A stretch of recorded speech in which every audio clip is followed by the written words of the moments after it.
What's up guys, welcome to Vintage Genetics, where it is all about classic bodybuilding. And today we're going to talk about what causes the waist of pro bodybuilders to be big and of classic bodybuilders to be small. And that basically comes down to one important muscle, the transverse abdominis.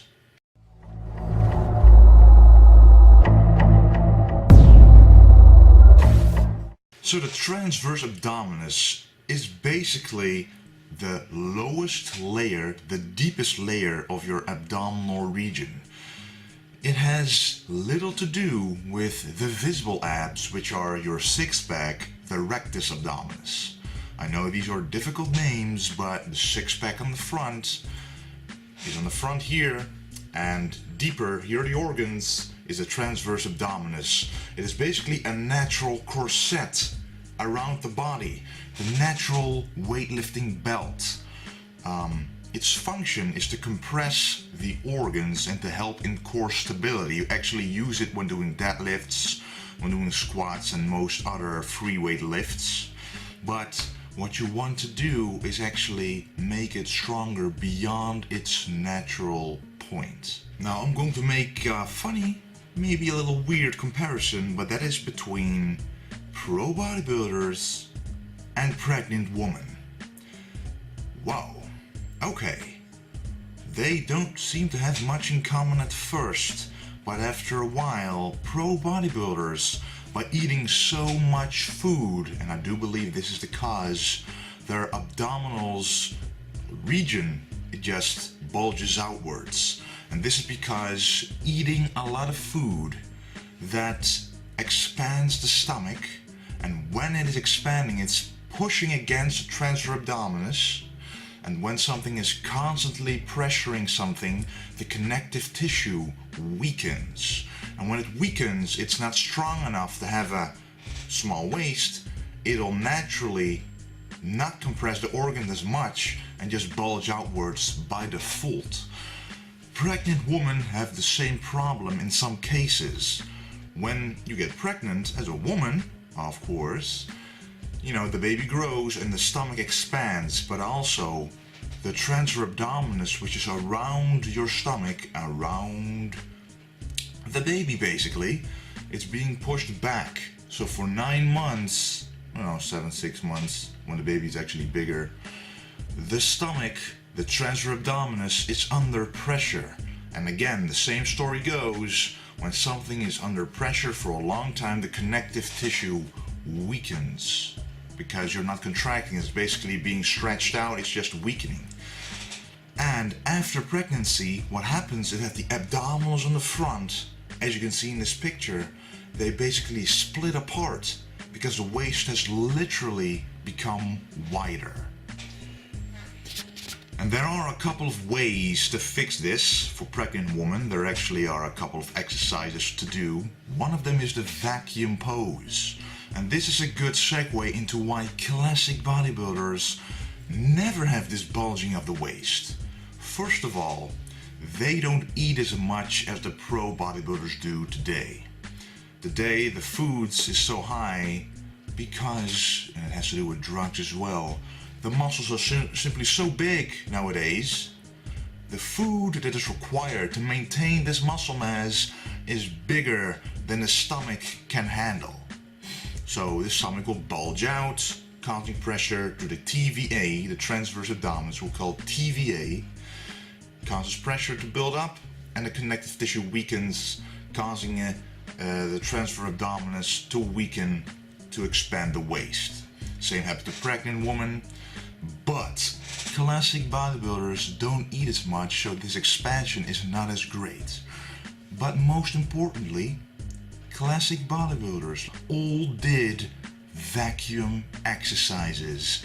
And this is basically the best exercise to do to directly contract the transverse abdominis. So by strengthening the TVA, you get a smaller waist. And I'm actually going to use myself as an example here. I have noticed that while I don't have a bulging waist, the waist actually became a little wider over time, it has to do with squatting, with heavy lifting, but mostly the food that I've been eating.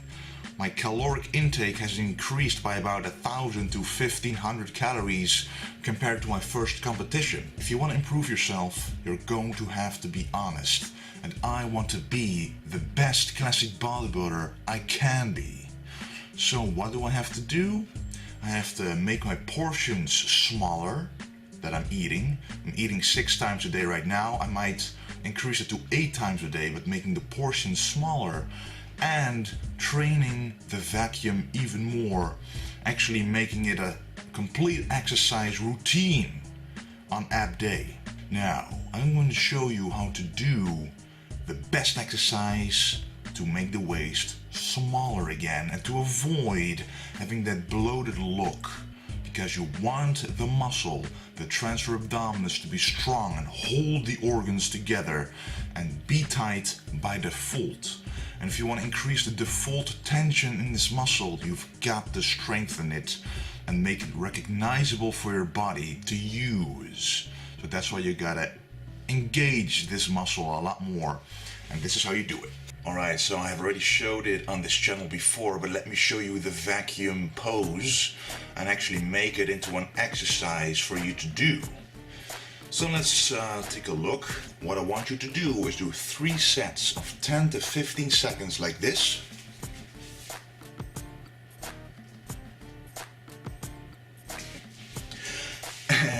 And 3 sets while still breathing. But that one you do for 30 seconds. Because the main reason why you cannot hold it longer is because you're out of breath. But I want to let you do 3 sets of 30 seconds while still breathing, and that looks like this. So you basically still pull in your stomach like this, but you still breathe. As you can see, this is my lungs right here, and it's narrow breath. So if you take a deep breath, it's more difficult to hold it in, but narrow breaths, you can still keep it inwards. And it's much easier because I'm still talking, I'm still engaging this muscle to do the vacuum while breathing. A lot of people don't even know how to do the vacuum. So what I suggest you do is do it actually lying down on the floor, holding your thumbs in your sides near your hip bones, and actually then holding your stomach like this.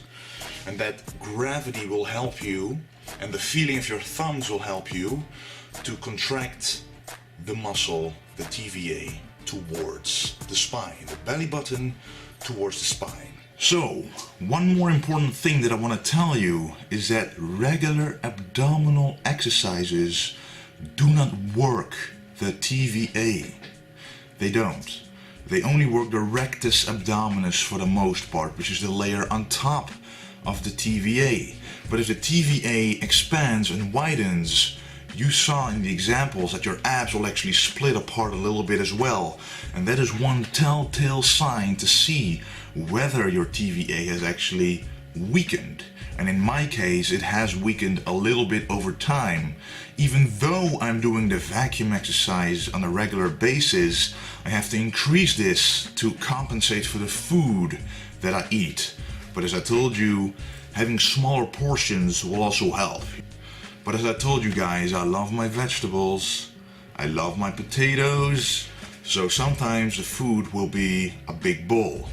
And I'm going to try to avoid this so that my stomach will never have this force pushing against the TVA muscle. And the TVA muscle, without the pressure building up every day, will be allowed to strengthen back into its default position. So if you have this problem, if you recognize this, I would suggest sticking to doing vacuums only. There are some different exercises on the internet, but they're less effective. The vacuum is number one. It simply engages the TVA the most effectively. The best contraction of the TVA is done with a vacuum. But if you have this problem as well, don't do direct ab work. No more crunches. And no more side oblique twisting motions, because that will actually help pull the muscle apart. If you don't have this problem of the waist getting wider, then don't stop doing direct ab work, because it will actually strengthen the structure. But once the TVA has weakened, you don't want the abs to become stronger than the TVA, because that will be disproportionate, disbalanced, and that will cause you to have injuries, weaker core, and a wider waist over time. And that is not what we want. We want a small waist. And I will be logging my own progress doing this, because I'm going to replace the ab workouts that you've seen me do on the Vintage Genetics channel and do only vacuum exercises and perhaps a few leg raises without lifting the butt of the floor. That also engages the TVA, for example, but the vacuum will always be number one. And I simply thought this was an important video to share, because so many people wonder what causes the bubble gut. And not only the pro bodybuilders have this issue, as I said, pregnant women have it, or anyone aspiring to be a bodybuilder who has to eat a lot of food also has it. And the only way to do this is to strengthen the transverse abdominis. I hope you enjoyed this video. Let me know what you think down below. Let me know if you're experiencing this yourself and what you've tried to do to rectify it.